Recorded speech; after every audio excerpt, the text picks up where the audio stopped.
Fala galera ligada aqui no canal do Pedro Ferreira, eu sou Pedro Ferreira, musicista, produtor fonográfico, episódio aqui do canal, mais importante, né? Professor de música e alguém com experiência em fazer vestibular de música e passar no vestibular de música. E eu criei esse canal aqui justamente para isso, para conseguir ajudar vocês nesse mesmo objetivo de passar no vestibular de música, além de, é lógico, falar sobre a faculdade de música, sobre o que a gente faz lá, sobre como funcionam os cursos, sobre como funcionam as matérias, sobre quais portas podem ser abertas por fazer o vestibular, por fazer faculdade de música e consequentemente vestibular, né?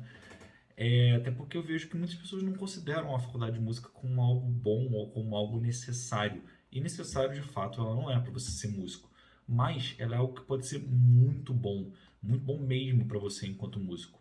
Que pode te ajudar absurdamente na sua caminhada na música, pode abrir portas, pode te deixar fazer concursos que você não consegue, pode te dar segurança na hora de viver de música, porque você vai conseguir com mais facilidade certos empregos, certas vagas. Então, pense nisso, sabe? Pense na faculdade de música como uma alternativa viável para você. E, como vocês já viram aqui no título, né?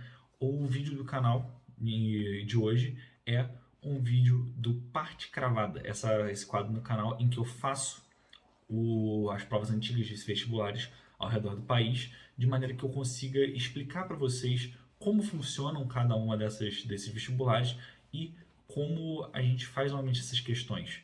A gente já está indo agora para a parte 3 dessa prova específica de hoje, que é da UDESC, e é a uma universidade de Santa Catarina, 2017, porque foi eu consegui achar, né? Porque nem sempre é muito fácil achar essas provas antigas, é uma coisa meio complexa. Mas eu consegui achar essa da UDESC, que hoje a gente está resolvendo ela, finalizar ela, né? Parte 3 dela, de maneira que a gente consiga entender bem como se cobram as coisas. Não somente o que se cobra, mas como se cobra. Porque, como eu sempre falo, faculdades diferentes vão cobrar de maneiras diferentes os mesmos conteúdos. Então, é importante a gente ter essa noção e a gente estudar bem com esse tipo de material, tá certo, galera? Mas, sem mais delongas, vamos partir para o vídeo de hoje, de modo que a gente consiga terminar, enfim, essa prova que já está indo na parte 3, normalmente dá 2 partes, mas essa é uma prova bem longa, inclusive eu nem estou fazendo a parte auditiva dela, porque eu não tenho acesso aos áudios, né? Então, só essa parte teórica já, sabe, assim, uma baita de uma prova grande pra caramba, com 30 questões, a gente está fazendo 15 delas, e hoje a gente vai fazer as últimas 5, tá certo? Bem, galera, então acho que agora a gente já pode ir aqui para a prova, já pode mostrar aqui a prova, né? Não só a minha cara. E a gente vai aqui para a questão 26, que foi onde a gente parou, né? A gente parou na 25, então para 26. Dido e Enéas é uma ópera em 3 atos composta pelo compositor inglês do período barroco Henry Purcell. Foi executada pelas alunas da escola Josias Priest em Londres em 1689. A história é baseada no livro 4 da Eneida de Virgílio e reconta o amor de Dido, rainha do Cartago, pelo herói troiano Enéas. Abaixo é apresentado o início do ato 2 da ópera. Analise os intervalos enquadrados pelas letras A, B, C, D, E e F e assinale a alternativa. A alternativa correta de correta classificação. Ok. A gente tem aqui letra A, B, C, D, E e F. E a gente tem que analisar esses intervalos. Então vamos começar. E esses intervalos é interessante porque você vai ter que ter noção de leitura de todas as claves, né? Da clave de Fá, de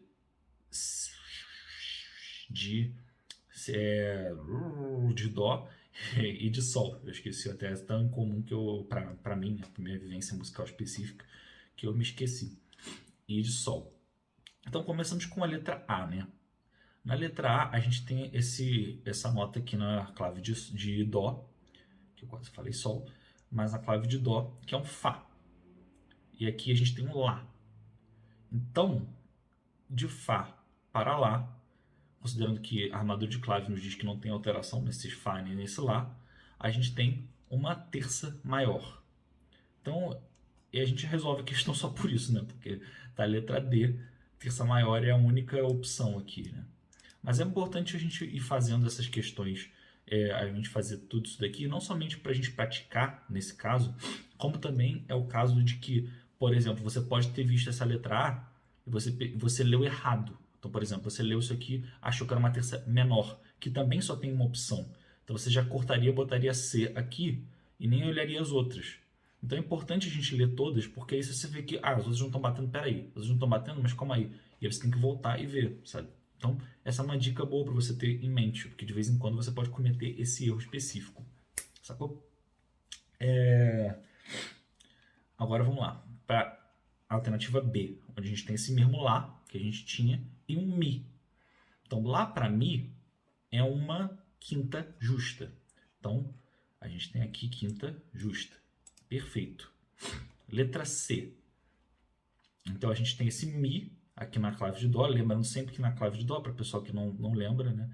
A linha do meio representa o Dó, que é aquele Dó que fica logo aqui abaixo da clave de Sol, ou logo acima, esse Dó aqui, né? Seria esse Dó aqui, da clave de Fá, né? No caso, enfim, não vou entrar nisso porque seria coisa muito específica de instrumento, mas enfim. O importante é que a gente tem essa questão aqui disso aqui sendo Dó, e isso nos indica que essa nota aqui do intervalo C é um Mi. Isso aqui é um Mi, isso aqui é um Lá. Então, se antes a gente estava com um Lá Mi, isso é uma quinta justa, então agora que a gente tem um Mi Lá, isso é uma quarta justa. Então, olha só que beleza, quarta justa. Letra D, a gente tem Si bemol e esse Sol. Então, Si bemol para Sol é um intervalo de sexta. No caso, um intervalo de sexta maior, né? Eu poderia fazer aqui os passinhos, etc. Mas como a gente já está aqui a gente já sabe que é a letra D, né? Porque está batendo tudo até agora, eu recomendaria que você fizesse isso num contexto de prova mesmo, mas eu estou correndo um pouco aqui só para ser mais direto, né? As respostas. Tem coisas que eu demoro e explico de maneira mais detalhada quando eu acho que é importante, mas esse é um caso que eu acho que eu posso falar direto, né? Porque de Sol para Si bemol, se fosse Sol, Si bemol, seria uma terça menor. Então, se você inverte o intervalo, vira uma sexta maior. Bom, a letra E, a gente tem esse Dó aqui e essa nota aqui que é um Si, porque a última linha aqui é um Fá, então esse espaço logo acima dessa última linha é um Sol, essa nota aqui é um Lá, então aqui a gente tem um Si. Mas esse é um Si bemol, porque o Si bemol, porque é uma armadura de Fá maior ou de Ré menor, né? Então, ela nos indica que o Si é bemol. Então, Dó, Si bemol. O que nos indica uma sétima menor. Se fosse uma... E aí aqui tem a pegadinha, né? Você vê que na letra A ele bota uma sétima maior. Você pode ler isso aqui rápido e achar que é Dó para Si, que seria uma sétima maior. Mas é sempre muito importante você ler a armadura de clave. Tenha sempre isso em mente, leia a armadura de clave, porque senão você pode acabar se confundindo e errando o intervalo nesse tipo de questão. E para terminar, a letra F, a gente tem aqui um Sol e aqui outro Sol. Então esse seria um intervalo de oitava justa. Agora só uma coisa que graças a Deus aqui não fizeram essa confusão para vocês, mas o contrabaixo normalmente ele é um intervalo transpositor de oitava. Então a nota que está escrita aqui, na verdade ela soa uma oitava abaixo. Então esse Sol, na verdade, seria esse Sol. Soaria, né, o som seria desse Sol aqui. Então isso aqui não seria uma oitava, seria uma 16ª justa. Mas, como a gente... 16ª ou 15ª? Enfim, seria 2 oitavas acima. Só que como aqui eles não estão dizendo isso pra gente, tipo, tá tudo... os intervalos escritos, então não tem problema. Mas isso pode ser uma pegadinha que caia no seu vestibular, então tenha isso em mente. Que o contrabaixo é um intervalo, é um instrumento transpositor de oitava. Então, né? Acontece isso. Bom, mas essa questão está resolvida, a letra D, né? Pra gente aqui. E... enfim, a gente pode ir para letra D. Questão 27. Tá certo? Questão 27. A métrica representa um padrão organizado em tempos acentuados e não acentuados nos compassos da música. Quando a regularidade métrica da ordem de tempos acentuados e não acentuados é alterada, ocorrem, em consequência, deslocamentos dessas acentuações, dando uma nova expressividade ao fluxo rítmico. Analise o trecho inicial do chorinho Pedacinhos do Céu, do compositor brasileiro Valdir de Azevedo, e assinale a alternativa que indica a classificação correta dos deslocamentos rítmicos das partes marcadas pelas letras A, B, C, D, E e F. Então, questão que trabalha com como é que eu posso dizer, singularidades rítmicas, né? Então a gente vai ter que ver cada uma, você vai ter que saber bem cada uma, né? E dessas questões das escapadas, das singularidades, desses, como é que eu posso dizer, desses ornamentos, dessas técnicas rítmicas, né? De como você classifica isso. A letra A, ela é bem direta, né? É uma anacruse, uma coisa que a gente trabalha bastante em música. Então a gente tem essa anacruse do Ré para o Si aqui. Então a gente já pode ver quem é que está dizendo que é uma anacruse. Bom, a gente só tem a letra E. Então provavelmente a letra E é a correta. Bom, letra B. A letra B, a gente tem opções aqui, é um contratempo. Não é, porque o contratempo seria... O C está indicando um certo contratempo, né? Só que é um deslocamento rítmico, na verdade, né? Então você pode dizer que outras coisas, mas está no contratempo, digamos assim, é um contratempo, uma espécie de contratempo. Agora, letra B e D são anacruzes? Não. Letra B certamente não é uma anacruz, porque ela ultrapassa um compasso inteiro e a anacruz é tipo 1, 2. Imagina um tempo de 2 aqui. Vai fazer tá, tá. Esse tá, tá, logo antes de entrar o tempo forte. É tipo você fazer um ataque antes do tempo forte. Tá, tá. Isso seria uma anacruse. E no caso, letra B e D não são anacruzes. Uma ligadura em prelúdio. Eu nem sei o que seria uma ligadura em prelúdio. Mas ela é uma ligadura de prolongamento. Porque de fato ela prolonga essa nota aqui por mais uma semicolcheia. Então letra B, né, seria uma ligadura de prolongamento. Letra C, D e E são síncopes. Por quê? Porque elas estão deslocando o tempo da nossa contagem. Então, tipo, a letra D ela termina aqui nessa semicolcheia, tá? E o tempo forte vem, só que ela desloca a gente do tempo forte. Então, o próximo ataque, que vai ser esse Ré bemol aqui, já não está mais no tempo forte. Então, isso desloca pra gente. A mesma coisa acontece na letra E. E no caso, a letra C também é um outro tipo de síncope, né? Que eu até classificaria mais como um contratempo, mas não deixa de ser uma síncope porque o primeiro ataque vem depois que o tempo forte já passou. Então, tipo, tá, é o que está acontecendo ali, né? Tá, é o que está acontecendo ali, em vez de fazer tá. Você está fazendo só tá. Um deslocamento do tempo. Já a letra F, ela é um contratempo puro, né? Que é quando você ataca o contratempo de dicionário, não na questão só, como é que eu posso dizer, popular. Ela quando você ataca exatamente na metade do seu tempo, só na metade de cima. Então, por exemplo, o meu tempo é esse aqui. Eu posso dividir esse tempo em duas partes iguais, né? 1, 2, 1, 2, 1, 2, 1, 2. Só que se eu não atacar o 1 e atacar só o 2, 2, 2, isso seria um contratempo puro, sacou? É quando você bate no contratempo exato da sua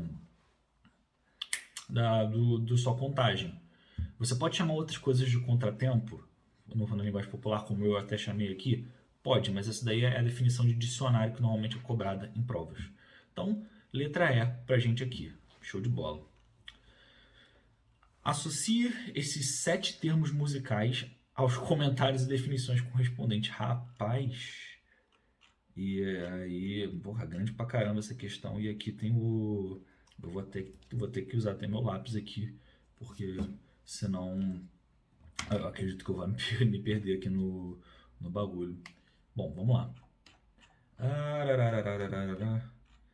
Bom, eu vou fazer da seguinte maneira: eu vou ler primeiro essas questões aqui, e aí eu vou chegar e ver e definir para vocês o que, que é, né? Baseado nas coisas que a gente tem aqui: intensidade, organologia, diapasão, melisma, lead ou líder, né, no plural, tablatura e resolução.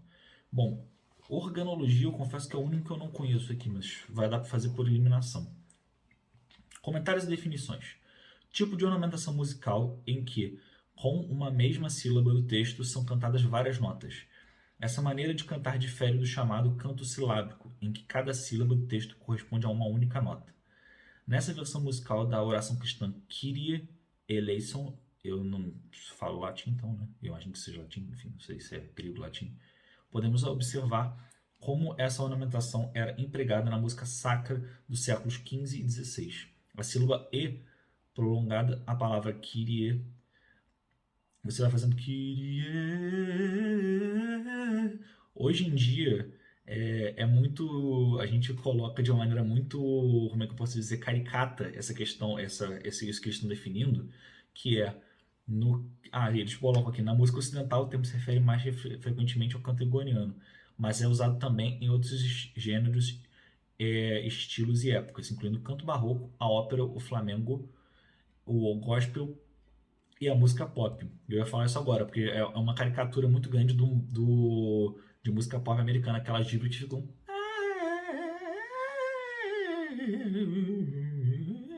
Tipo, fica fazendo isso com a mesma nota, né? E o nome disso aqui é melisma.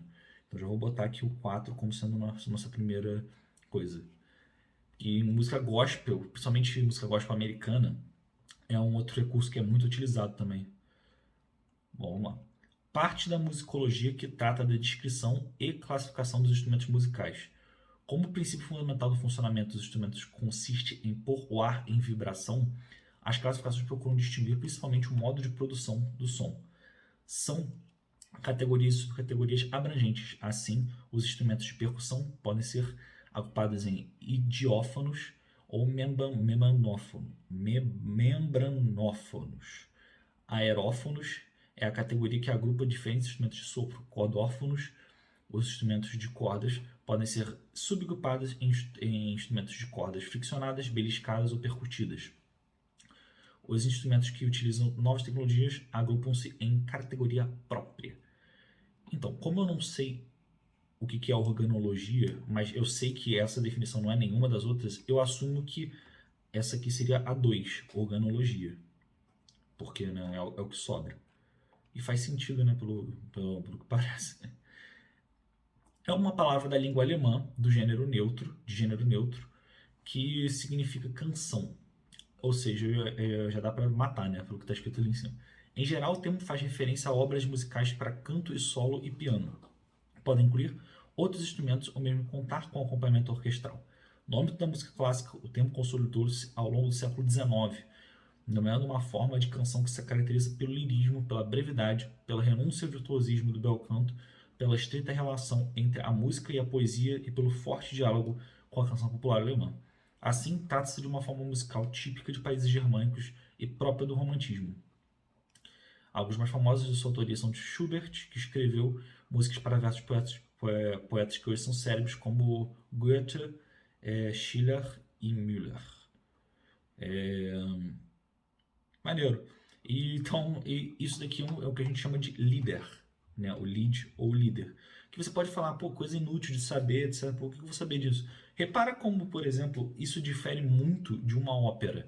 Essa ideia de tipo, uma canção.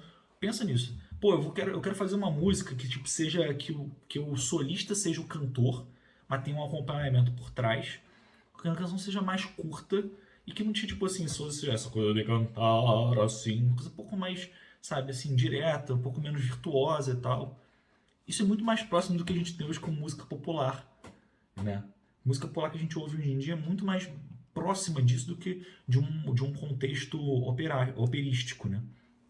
Então, é muito interessante isso daí. Você vê que pode ser que tenha... Eu não sou musicólogo, né? Mas pode ser que tenha muito a ver com a música popular essa questão do lead. Pode ser uma coisa que te interessa se você gosta de música pop hoje em dia, música desse tipo. Então é 5, né? É o 5 que é o lead? É o 5. A música tonal elaborou toda uma gramática musical em torno de noções de tensão e distensão. Pode implicar relações de notas ou de acordes, assim como de ritmos, timbres ou intensidades. Se emprega este termo quando algum elemento de estado de tensão alcança um outro elemento em estado de extensão. Por exemplo, o movimento de uma dissonância para uma consonância, o movimento de uma dominante para uma tônica. Isso que a gente chama de resolução em música. Quando tipo você vai... É o que eu gosto de fazer do... É tipo... Você criou a tensão e resolveu. Isso é uma resolução. Pode ser, como ele falou, uma coisa que está dissonante para uma coisa que está consonante. Ou tipo um dominante indo para uma tônica. Ou algo que tipo está indo muito rápido para parar. Puramente rítmico. Não tem questões de dissonância, de intervalos e harmonia, mas você também sente essa resolução. Então é a resolução 7. A música, que já li, o termo é usado desde meados do século XVI para designar formas de notação musical alternativas à notação em pentagrama. Tais formas de notação são diversas e variadas. Podem utilizar diferentes representações gráficas ou numéricas, indicando cordas, trastes e posições dos dedos em um instrumento musical. Ou podem também utilizar uma representação alfabética para indicar as teclas de um teclado.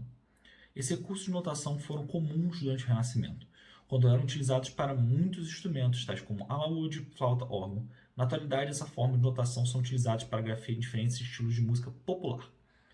A figura abaixo traz uma amostra desse tipo de notação. E aí, enfim, tá aqui. Isso é uma tablatura, né, gente? Pra você ver como a tablatura, hoje em dia, dependendo... Se você é instrumentista de violão, baixo, guitarra, você provavelmente trabalha muito mais com tablatura, ou trabalhou muito mais com tablatura do que com partitura na sua vida. Porque hoje em dia é muito mais comum pra gente fazer isso. Mas olha só como isso tem uma origem bem antiga, né?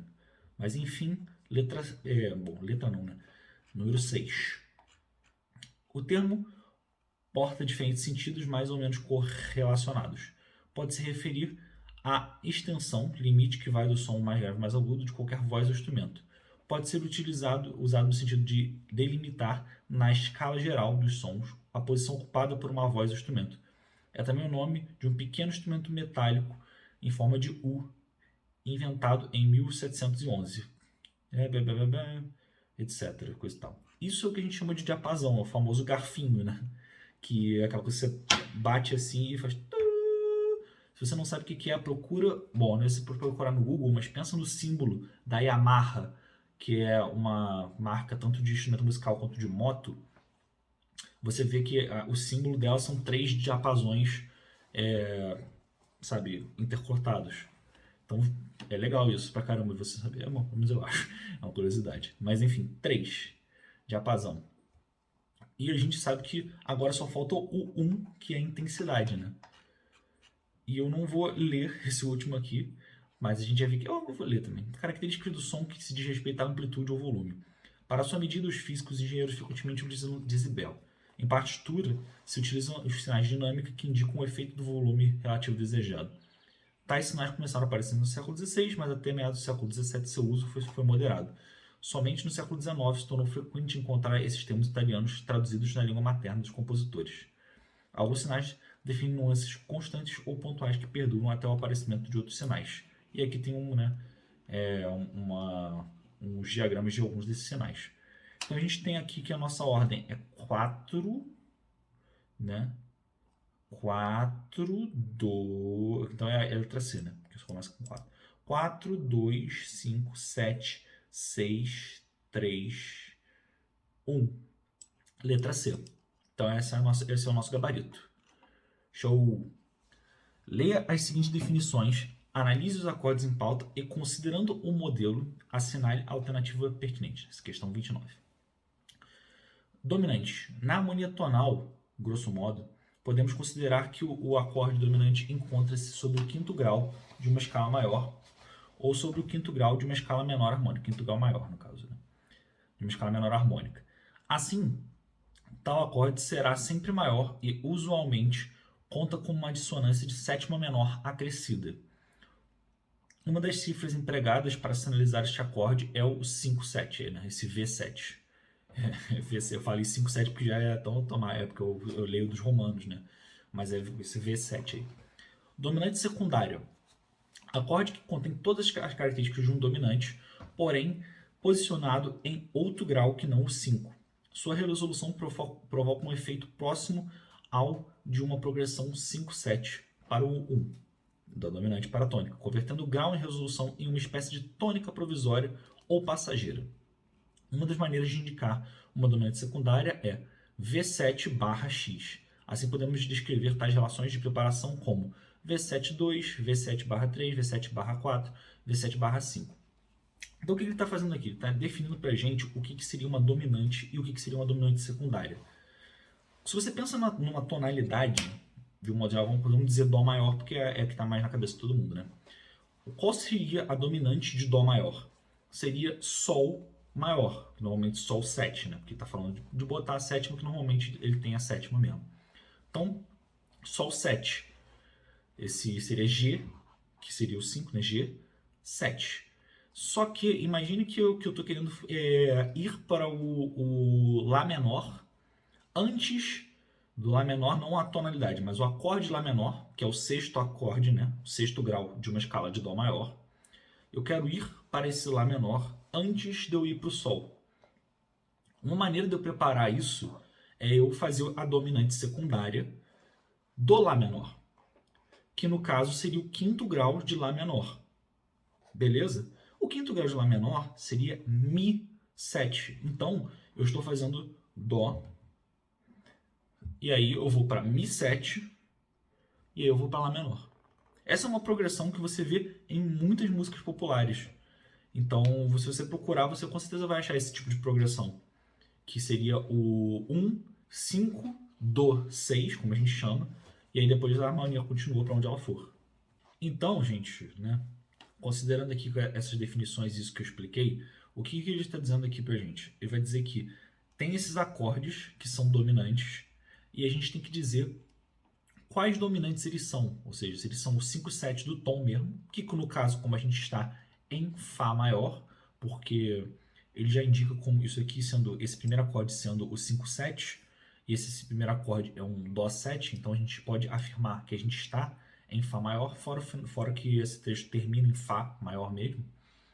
Então a gente pode afirmar que isso aqui é um Dó 7 e a gente está na tonalidade de Fá. Então, Fá maior. Então a gente teria que ver esses próximos acordes, quais seriam eles, assim, eles seriam que dominantes de que tons. Então vamos lá.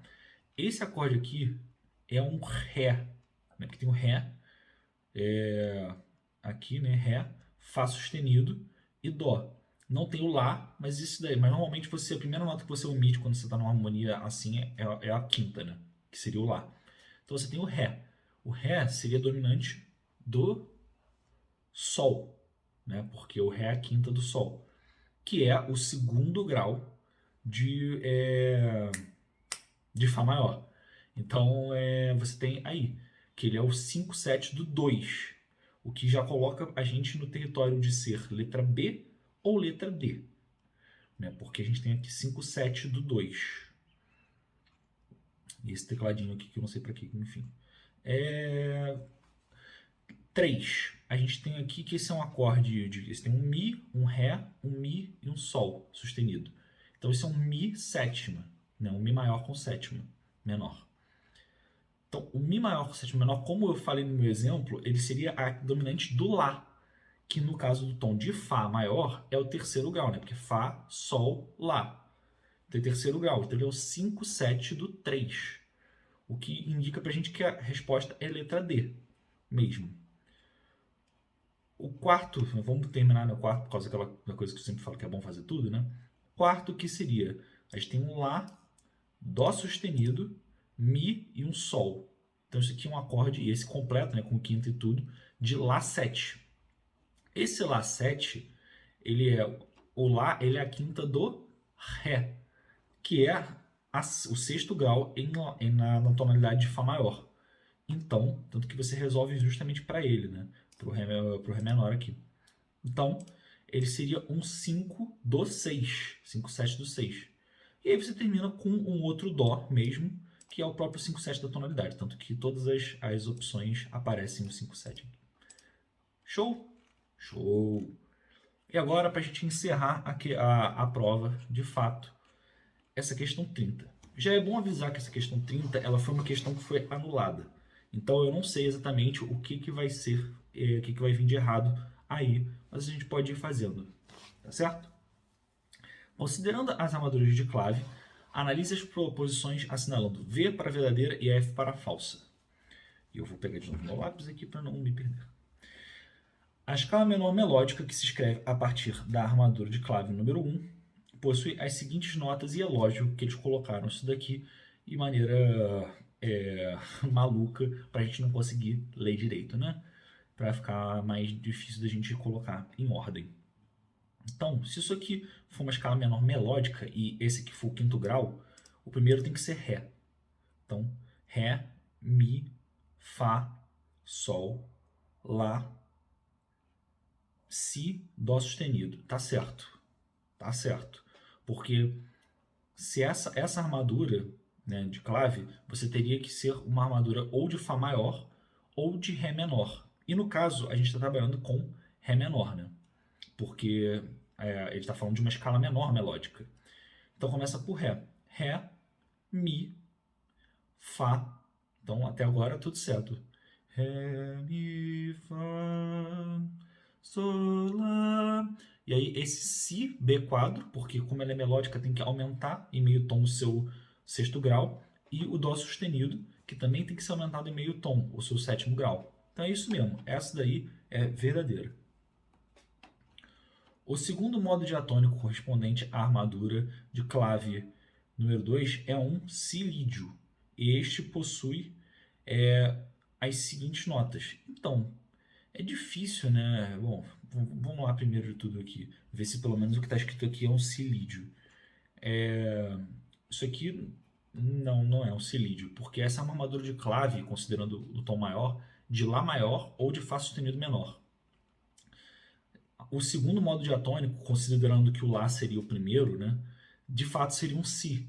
Mas como ele é o segundo, ele seria um Si dórico. Tanto que o Si lídio seria, né, teria que ser um modo maior. E a gente já vê que de Si para Ré, B quadro é uma terça menor. Então isso está errado. Então essa questão é falsa. Essa afirmativa é falsa. Na tonalidade menor, indicada pela armadura de clave número 3, esses dois fragmentos extraídos do final do primeiro movimento da sonata de Beethoven recebem a seguinte análise harmônica.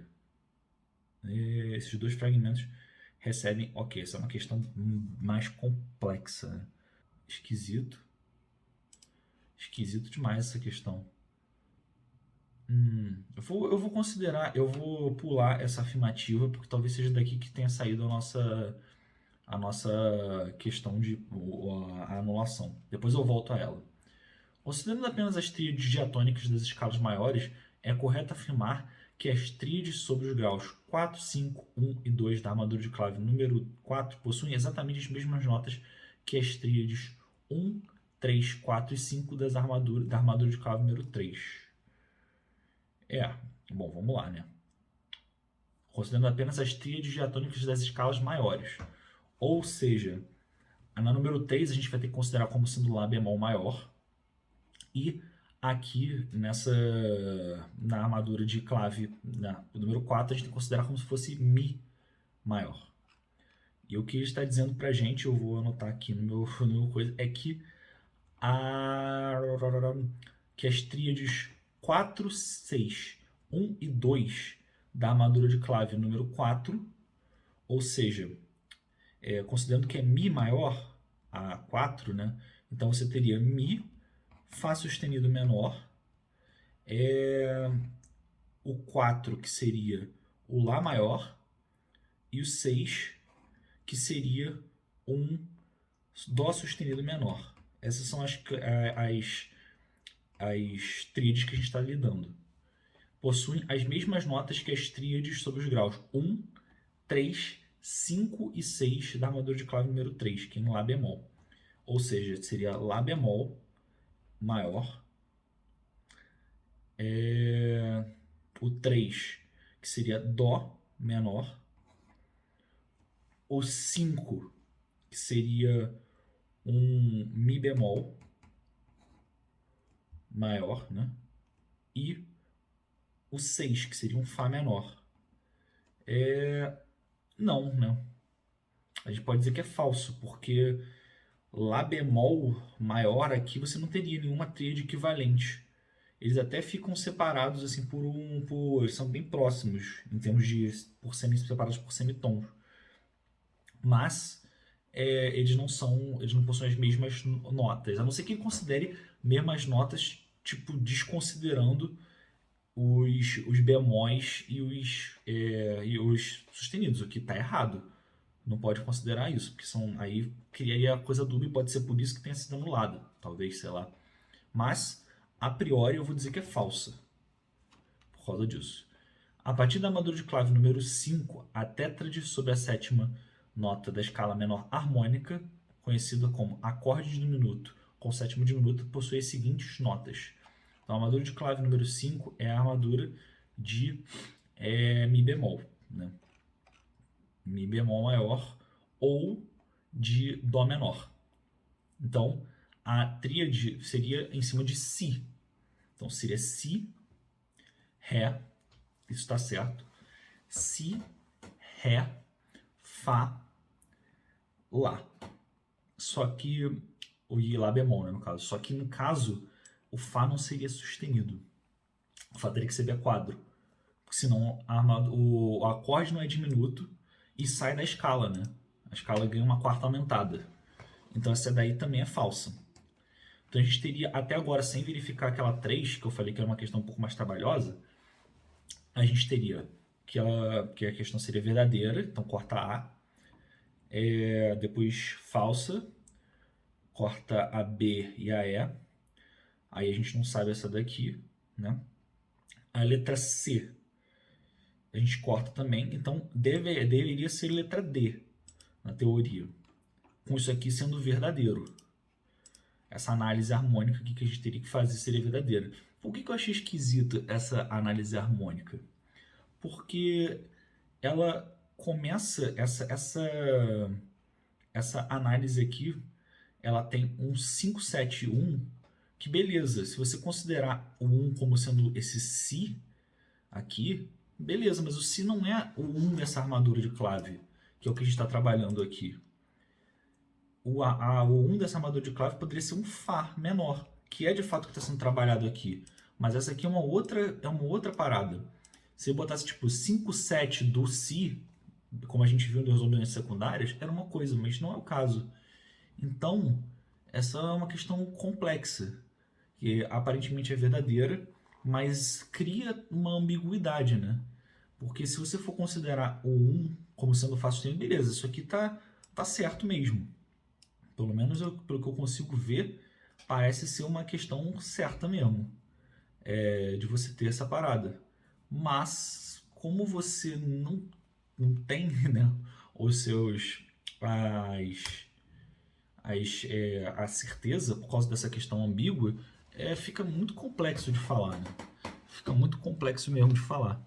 Fora o fato de que esse último acorde aqui eu teria minhas dúvidas, né? Dele ser o quarto grau, porque para isso você teria que mudar o seu 1, né? É muito esquisito isso aqui, muito esquisito mesmo. Ele está dizendo que tem uma modulação aqui no meio, basicamente, em que você tem um 1, 7, porque isso aqui é um Dó, sabe? É um Dó dominante indo para o Fá. Só que o Fá era o seu 1. Por que ele é o 4 agora? Por que ele é o 4 agora? Eu não entendo, sabe? Assim, tá muito esquisito essa análise. Eu achei muito estranho. Então, essa questão foi anulada e a gente vê por quê. Mas, se tudo der certo, vocês conseguiram pelo menos aprender algo com eu explorando essa parada, essa questão. Certo, galera? Mas esse foi o vídeo de hoje, espero que tenha ajudado vocês. E agora, finalmente, que a gente terminou essa prova, a gente pode ir para a próxima. E eu espero que isso tenha ajudado bastante. Pode voltar para mim, né, aqui. E espero que isso tenha ajudado vocês bastante. E se ajudou, se não ajudou, se você ficou confuso, se você quer que eu faça de alguma prova específica de alguma faculdade, comenta aqui embaixo. Pode falar aqui embaixo que vai ficar maneiro, vai ser bom. Pra mim vai ser bom pra vocês. Todo mundo vai ganhar com isso. Tá certo, galera? Valeu e até a próxima.